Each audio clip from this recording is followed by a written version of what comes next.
Hi, everybody. It's Monday. It's 1 o'clock, and we're going to be returning to Pirkei Avot. We're in the middle of the second chapter, Mishnah Hey, the fifth Mishnah, and we are extensively discussing, taking piece by piece, a list of comments by Hillel, excuse me, Hillel the Elder, from the late first millennium BCE and beginning of the first millennium CE.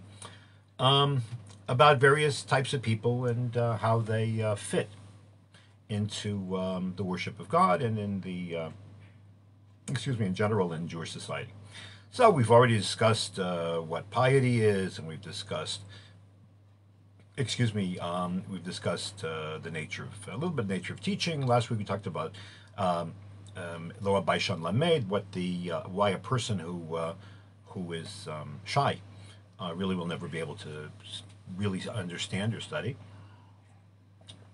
And now we come to the flip side of that, which is a comment by Hillel that Lo HaKapdan Milamed, person who is overly strict can never be really a good teacher. He can't be an effective teacher, or he shouldn't.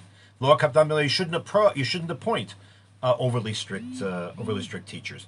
Now, let's see what this means, because what I want to do today is to look at the way that these words, three words, Lo HaKapdan Milamed, has been traditionally understood, and then to take a look at it from a different point. From a different point of view. The truth of the matter is, the way that the commentaries traditionally interpret these three words is remarkably consistent. I mean, there's not really a lot of variation in terms of what they say, which means to me that what Hillel is saying is a matter of eternal worth. I mean, it's always a matter of eternal worth, but there's nothing. Every person, every generation encounters this kind of phenomenon, and therefore there's really not much more to add. Lo HaKapdan Milamed. So I want to read to you, I'll translate the comment by the 19th century commentator Rabbi Yisrael Lifshitz in his commentary Tiferet Yisrael. He writes as follows: Lo HaKapdan Milamed. A person should not be. A person who's overly strict should not teach. Mishu Kapdan V'Kasan. Person who's he's an angry person. He's easily ticked off. He's easily offended. He's a person who has no patience. Probably the best thing. A person who's no patience. Eino ra'ui. It's not fitting. Umisugal, and he's practically not capable. Liot melamed letalmidim or moreh le'edah. Such a person should neither be a teacher of students or moreh le'edah. Shouldn't be a rabbi. A guy who's got a real anger problem. He's got real anger management issues, and no patience for anybody. Should not be a rabbi. I mean, that's like that. I think that should be understood. But okay.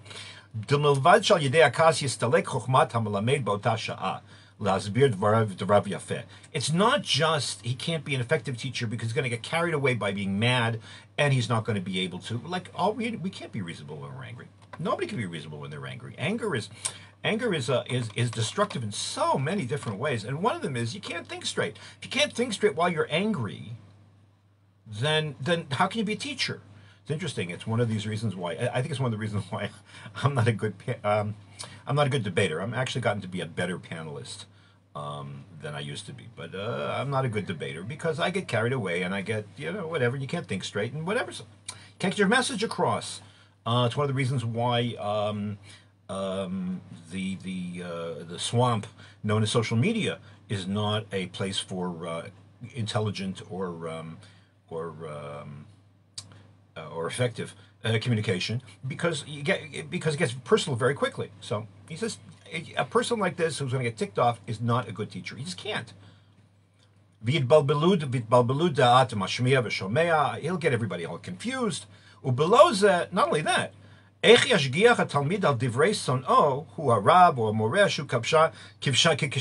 is a student going to love his teacher when he's going to hate him because the guy's screaming and yelling all the time? If you have a teacher who's like a burning furnace, who's constantly shooting Arrows, Zikim are actually not arrows. They're sort of like meteors, sort of like shooting stars. Chitzim umavet svivo bezaf. The guy's just going flipping out, and he's shooting in every direction. Ulam, he says, the truth of the matter is, divrei chachamim benachat nishmayim. The words of the sages. It's a pasuk. It's a verse in Ecclesiastes in Kohelet. Divrei chachamim benachat nishmayim. If you want to get something across, you talk soft. You speak softly. Doesn't mean you have to be not powerful, not straightforward, or effective, or forceful. Forceful is the word I'm looking for. Doesn't mean you shouldn't be forceful, but you speak with a soft voice. Don't forget, I always like in this context to invoke the very, very, very, very important encounter between Elijah and God at Mount Moriah, Mount Sinai. You'll recall that Achav was persecuting Elijah because Elijah was criticizing him for worshiping Baal, and so he had to run away. So he ran to Mount Sinai. He might have been the last person to know where Mount Sinai was. Anyways, and Eliyahu comes to Mount Sinai, and there's all kinds of George Lucas kinds of or DreamWorks kinds of special effects going on, and there's fire, and there's all kinds of stuff. There's fire and lightning and thunder, and there's an earthquake, and the author of the Book of Kings makes a point of saying that there was fire, but God wasn't in the fire, and there was an earthquake, and God wasn't in the earthquake, and there was noise, and there was noise. And God wasn't in the noise, and there was a shofar, and God was in the shofar, and then there was a call to mamadaka, and then there was a still small voice, very small, almost barely audible voice, and God was in the voice. That's how you get things across. That's how you get things across. In fact, I've noticed, not always, unfortunately, today, but I've noticed very frequently if you're engaging somebody and they're like flipping out, so just sit there, wait till they, act out, and say, "Are you done?" And then you speak quietly and effectively. And that's when divrei chachamim denachat nishmayim. That's what's required. That's the right way to teach. And then you can have your own composure, and you can think straight, and you'll be able to effectively pass on what you have to pass on. And the same thing is true if you're a rabbi or if you're a commune leader. You're not going to get all defensive. You're not going to get all yelling and screaming and whatever. You'll listen to the other person because you have to listen as well. And a person who's yelling can't hear. In fact, I had I just responded to somebody on Twitter in that regard. I encountered, I won't say who because it's Elul. I encountered a prominent Israeli politician recently. Who was also a Ragzan. He's a guy who gets very angry, very heated, and he starts yelling and carrying on and so on. And one of the just looking for my soda, and and he couldn't hear anything. I tried to engage him on a certain encounter that I had with him 2 years ago, and he literally couldn't hear.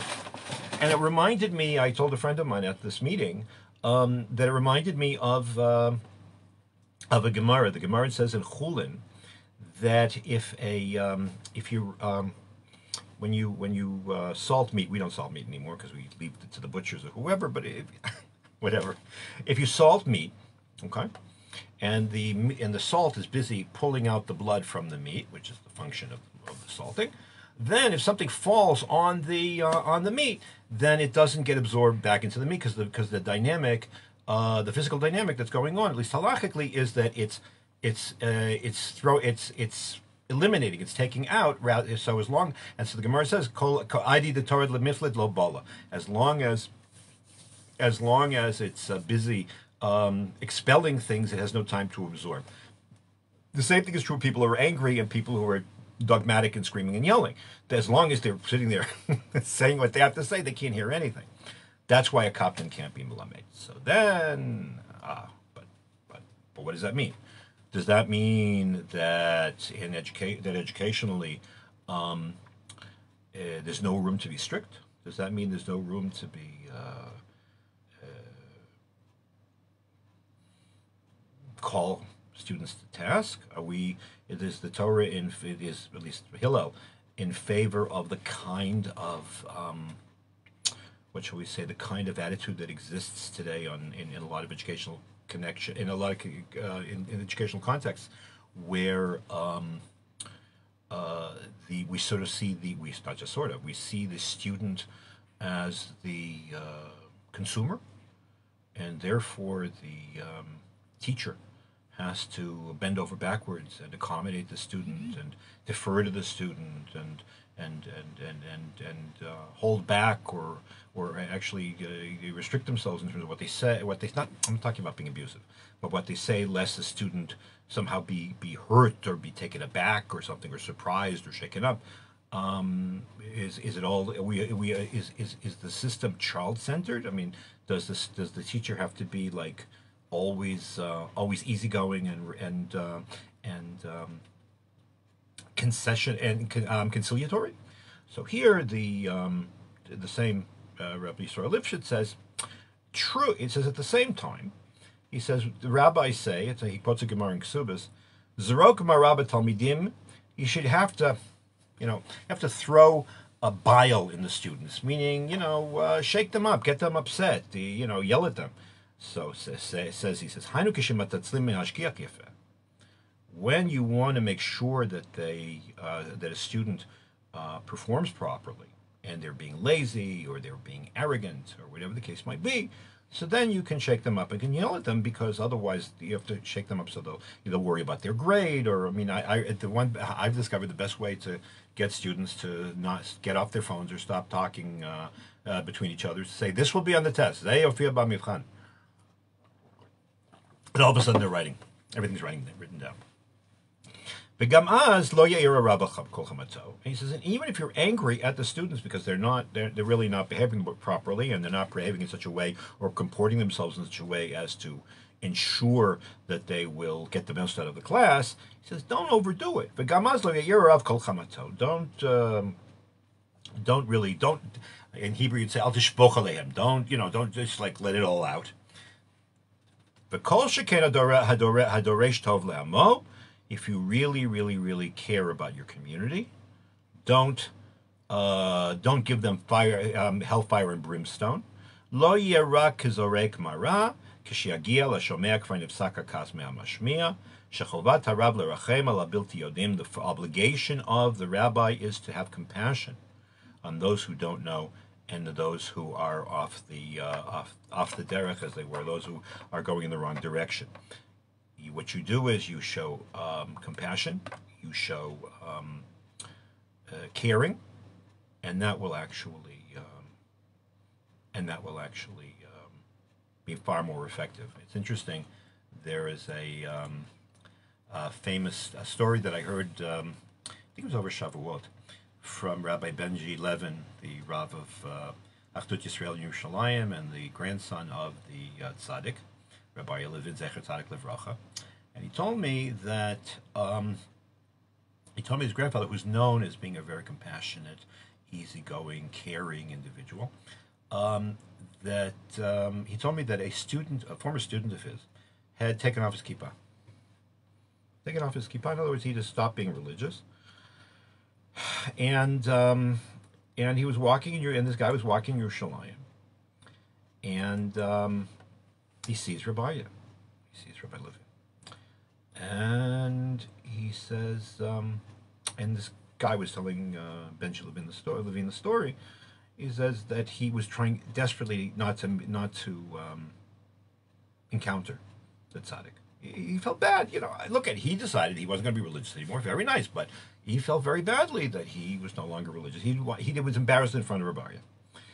But didn't help him. Matter was, Rabbi saw him, and he comes over. How are you? And how are you? And it's wonderful to see you. And how's your family? And so on and so forth. And why? And he said to him, "Why were you trying to avoid me? Why were you trying to avoid me?" He says, he could see that he was trying to avoid him. So the guy says to him, Rabbi, I wanted to, I saw you coming. And I was embarrassed because I don't have a kippah on my head. I don't wear a kippah anymore. And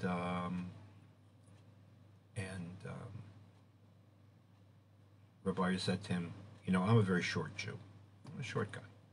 I can't see what's on your head. I can see what's in your heart. And this man told Rabbi Levine Jr., Benji, that that's what brought him to put back his kippah. This encounter, this openness and this accepting, this caring, this warmth on the part of his grandfather. So apparently then, there's no room for the captain, for the person who's overly strict, the person who's a taskmaster, to teach. Problem is that I had the zchut of spending 9.5 years studying under one of the great kapdanim of all time, of a person who was well known for being very, very strict, a person well known for harshly, let's do it this way, harshly criticizing his students, and I refer to Rav Soloveitchik. Now, I have to say, when I studied with Rav Soloveitchik, I started studying with him in 1973, and I was in the shir until 1982. And I only on one or two occasions saw this sort of very ferocious caged lion that of whom many legends in the world of Yeshiva University and the Talmud and the students of Rav Soloveitchik like the sort of stories I'd like to tell. And the reason is because in 1967 he went through a triple trauma, in which his mother, his brother, and most importantly his wife passed away, and that caused him to mellow. So, the stories about the Rav really terrorizing and terrifying his students are really from before my time. Although I said, but we still were afraid of him anyways. There was that's the point I want to talk about. There was at one stage of the ball game, the shir moved to a room at YU. It's called First Hall. It was on the 4th floor, and there was this big pillar. There were actually two of them in the middle of the room, and the first year students used to hide behind the pillar because they didn't want the Rav to call on them because they were terrified of being embarrassed or not being prepared sufficiently, and so on and so forth. I didn't do that because I was from Boston. People from Boston got a pass. Anyways, but the question is but everything I just said, quoting the Tefes Yisrael, quoting Rabbi Yisrael Lifshitz, which reflects the considered opinion of generation upon generation of sages, that this specific mode of behavior is like the worst thing you can do as a teacher, and yet this is the way Rav Soloveitchik, who was known as the quintessential teacher, he defined himself as a teacher. He used to say, "I'm a melamed. What do I do for a living? I'm a melamed. I'm a teacher." He says, "There's nothing wrong with being a teacher." He would quote the blessing that is said it's during the morning blessings in the Birkat Torah, in the blessing you say before Torah study every day, Hamalamed Torah Baruch Atah Hashem Hamalamed Torah L'Amo Yisrael, that God is the ultimate melamed. That's God's major job. And the Rav used to love to show that Moshe Rabbeinu Moses served all kinds of functions. He was a king, and he was a general, and he was a priest, and he did a prophet. But what do we call him? We call him Moshe Rabbeinu. We call him Moses, our teacher, because at the end of the day, that is the most important function that he served. Okay. But how could Rav Soloveitchik have been such an effective teacher if he was such a captain, and he would terrorize the students, and even if he wasn't actively terrorizing us and making us afraid to open our mouths, why do that? So I want to refer you, and that's what I'm going to base myself on now. I want to refer you to a wonderful eulogy and article that was written. It started as a eulogy for the Rav by Rav Lichtenstein Zecher Tzadik Livracha, the Rav's son-in-law, who spent many years in this year as well. And it's called Hakapdan Kimelamed. The person who is strict, the person who is demanding as a teacher. And it's it's only 12 pages. It's 12 pages in Hebrew. Just put in Hakapdan Kimelamed, excuse me, into Google and it'll come up. If your Hebrew isn't so good, it's worth making the effort. It's a really beautiful, clear discussion of the tension between this directive of Hillel and the reality of the highly problematic nature of being a of overly demanding student. Teacher, and the Rav's modus vivendi. So I would like to highlight. There are a few number of the points that he makes here that I want to make. What brings a person, and what can being? I mean, first of all, where is there room to bring in being tough and demanding on students? So there are a number of features which I think are relevant. Number one, it's not that relevant when it comes to other topics, but when it comes to Torah study, it is certainly appropriate. A person, if God is the ultimate teacher, and every single person who teaches Torah is really an heir of Moses, that gives you an idea of the responsibility that a person has. If you feel that weight of responsibility, that you're actually passing on the Word of God as mediated by generations of sages, then you're going to want to make sure that the students take it seriously. So that's number one. By the way, there was a time in ancient times where this was really driven home to the students by virtue of a very interesting institution, and that was called Kis Oshel Moshe, the Moses chair. If you go to, for example, to the synagogue in Kanatir, in Akshatot, in the Golan, or if you go, I believe, also in Korazin, there next to the ark is a chair, and that's where the Rav apparently used to sit, and he would teach, and that was called Moses' chair. And so, what better way of invoking the fact of reflecting and expressing the fact that the teacher has been called Moshe, it's the place of Moses.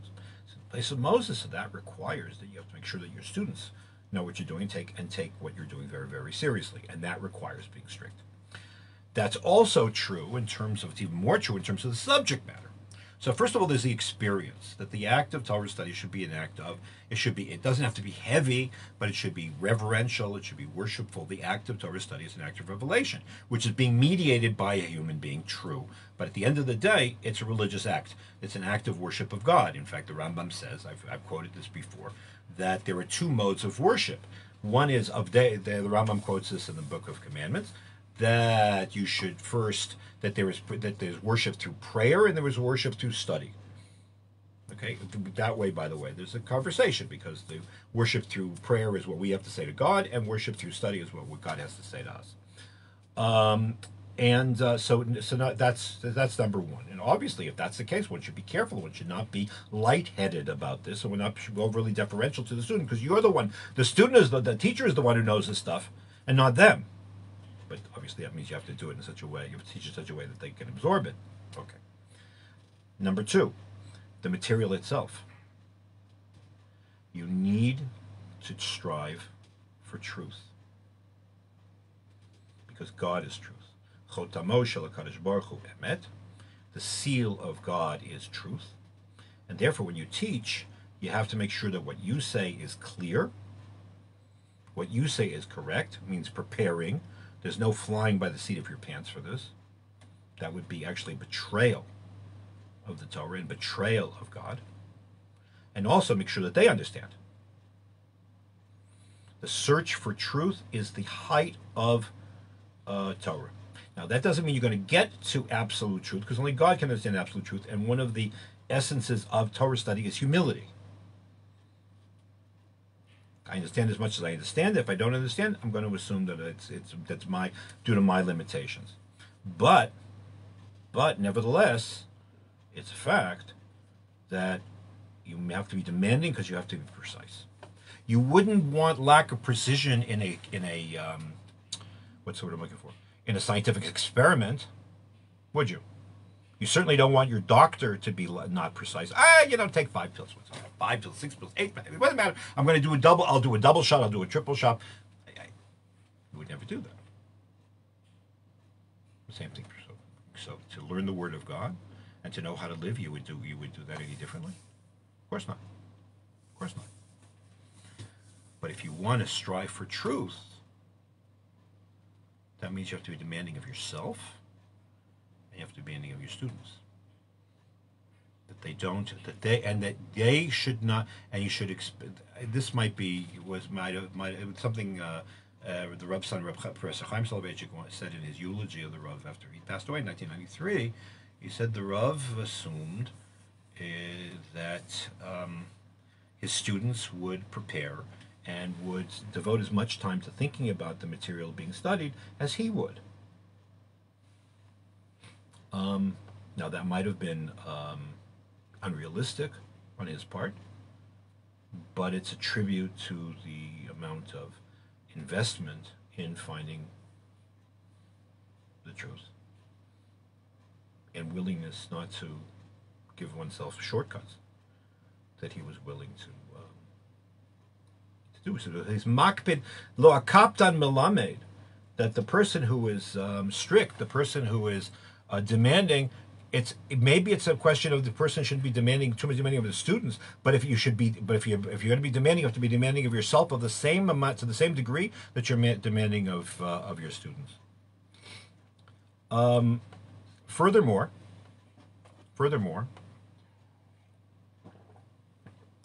the fact that you are demanding of yourself to pass on means that you have to be absolutely sure that they understand as well, because if errors creep into and misunderstandings and superficialities creep into the understanding of your students, then you are personally responsible for those mistakes and those misperceptions and those distortions carrying on. So you've actually not, fulfilled your own responsibility as a teacher. There's a famous Gemara. I don't remember the Rav. I was quoting this, but there's a famous Gemara. I think it's in Sanhedrin, but I don't remember now. Where the Gemara asks, how is it possible if there's one God and there's one Torah and there was one Moses and there was one revelation? So how is it possible? So there's so many disagreements. There's so many machlokot, so many differences of agreement on so many halachic issues. That's the Holy Oath. So one answer that's proffered by the Gemara is that after at a certain stage, already in the time of the temple, when the students of Shammai and Hillel became numerous, both schools did very well, and they had all kinds of large enrollments and so on. V'lo shimshu et raboteim kol tzorcham, they didn't do their homework. They didn't prepare properly. They didn't insist that they understood properly.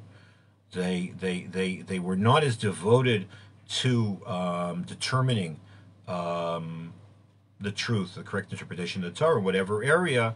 They didn't do their homework. They were guilty of intellectual lassitude, and hence that led to machloket, because at that point Hillel and Shammai were no longer around, and there's no way to determine what the right answer was or the wrong answer was. So the function of the kapdan is also to make sure that the students stick to the methodologically to the straight and narrow, and are honest, and are responsible, and that's also a reason for kapdanut. In other words, a person who is just an angry person, a person who just gets ticked off in a minute, a person, anger, Chazal say that anger is a form of idolatry.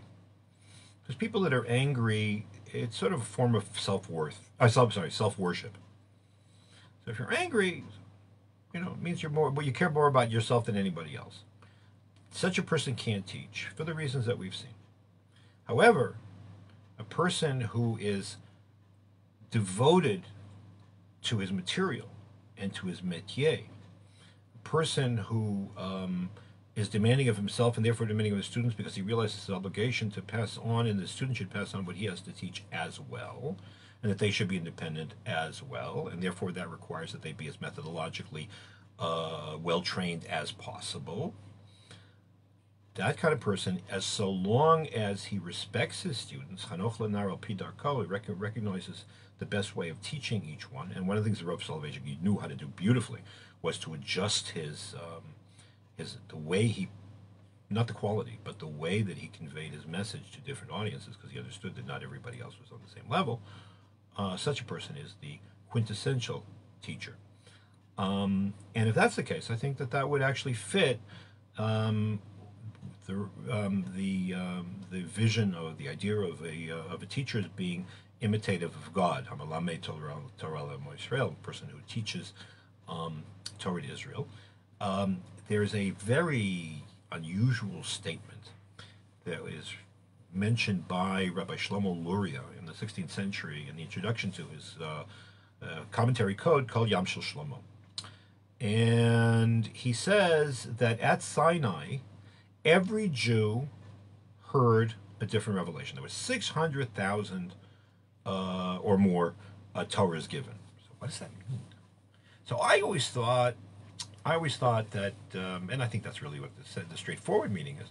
I always thought that it meant that that's how we understand the fact that, according to Shlomo Luria, that actually variations of opinion are built into the Torah, and therefore free exchange of ideas is actually part of the story. As I've been sitting here and talking to you, it occurs to me something else. That everybody heard a different Torah, also because every single person, that God had to modulate revelation so that everybody could understand. Not everybody understands everything. Not everybody understands everything the same way. The contrary. The Torah had to be given in such a way that it could be accessible to everybody. And the function of education, the function of the Melamed, is to try to tailor his words to his audience, without violating the integrity or the quality of what he's teaching. A person who only cares about what he expects from his students and doesn't see them, that kind of Copton can't be a teacher. The Copton who cares, the Copton who has high standards, the Copton who recognizes who can study what and under what circumstances, and adjusts what he says so that they can each understand. Such a Copton can definitely be a Melamed. Okay, so we will see you next week, and have a great week. If you're going on vacation, enjoy. I'm going. Bye.